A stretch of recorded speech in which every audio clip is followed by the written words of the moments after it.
Imagine this. You wake up one morning and the first thing you do is reach for your phone. Not to check the time, but to scroll through emails, social media, news, anything to fill the silence.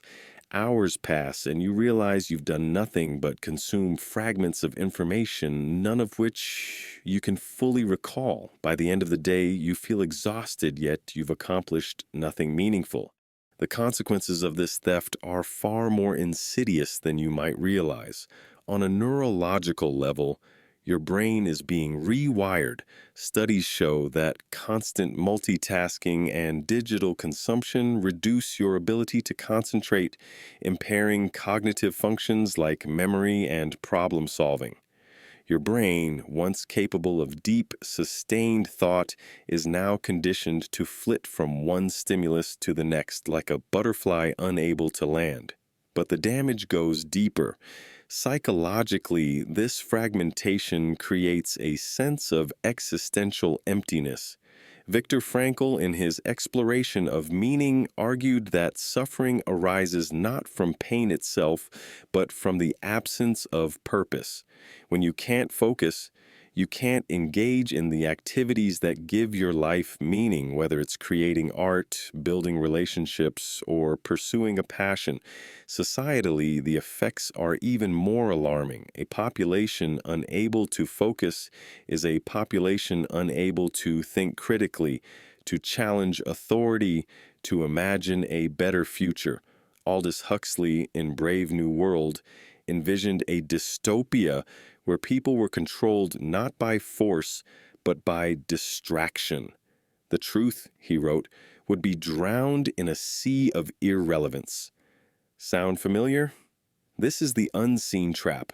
A life without focus is a life without depth, without meaning, without freedom. And unless you confront this reality, you risk becoming a passive participant in your own existence. This isn't just about productivity. It's about the essence of who you are.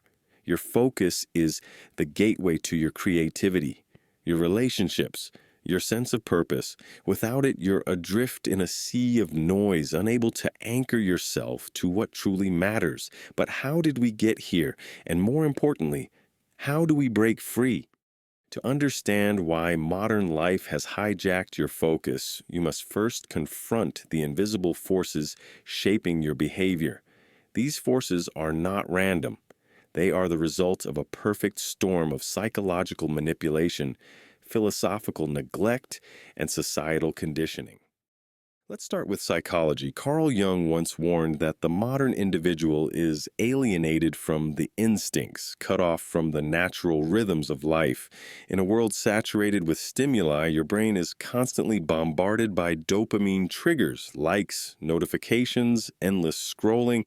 These micro rewards create a cycle of addiction where your attention is hijacked by the promise of instant gratification. The result? A fractured mind unable to sustain focus on anything that doesn't offer immediate payoff. But this isn't just about technology. Friedrich Nietzsche saw this coming over a century ago when he wrote about the last men, those who would prioritize comfort and distraction over meaning and struggle. He warned that a society obsessed with convenience would lose its capacity for greatness. And here we are, living in a world where the average person checks their phone 150 times a day, sacrificing depth for the illusion of connection. Then there's the philosophical dimension. Jean-Paul Sartre argued that humans are condemned to be free, burdened with the responsibility of creating their own meaning. But what happens when that freedom is outsourced to algorithms designed to keep you scrolling? What happens when your choices are no longer your own, but the result of carefully engineered persuasion? Modern society has turned distraction into a commodity. Your attention is the product being sold, and every app, every advertisement, every piece of content is designed to capture it. The philosopher Byung-Chul Han calls this the attention economy, a system where focus is fragmented and depth is replaced by superficiality.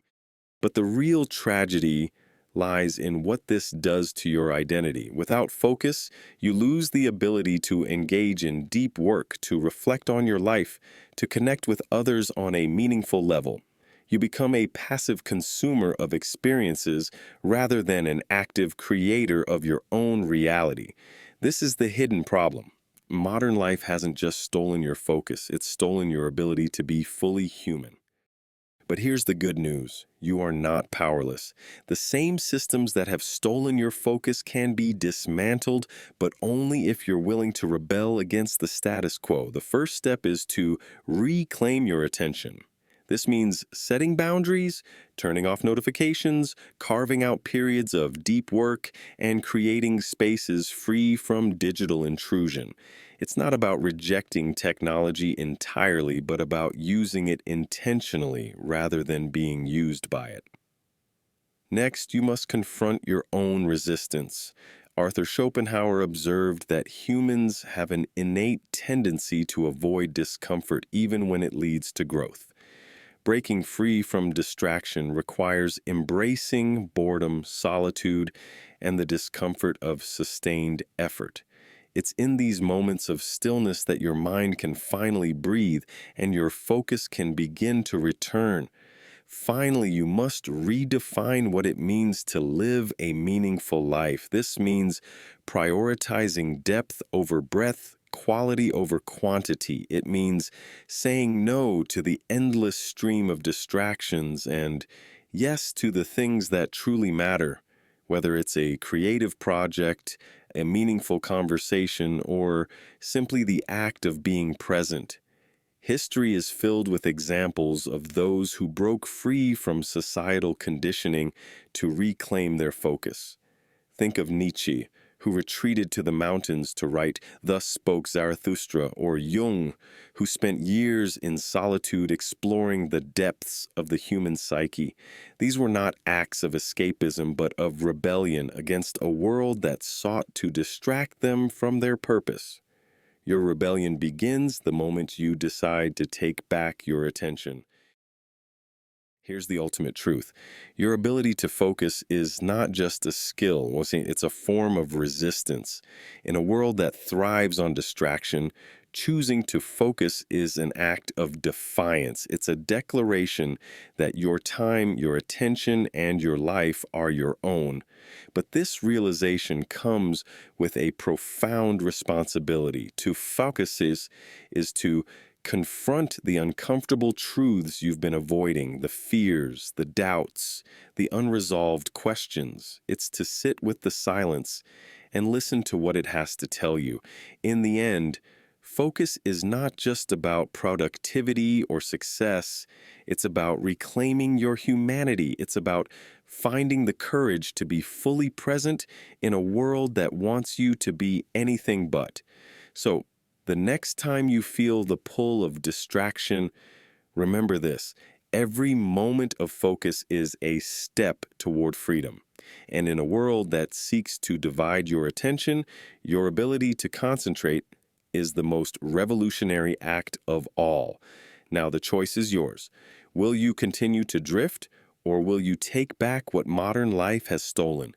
The answer lies not in the noise, but in the silence you've been avoiding. Listen closely. Your future depends on it.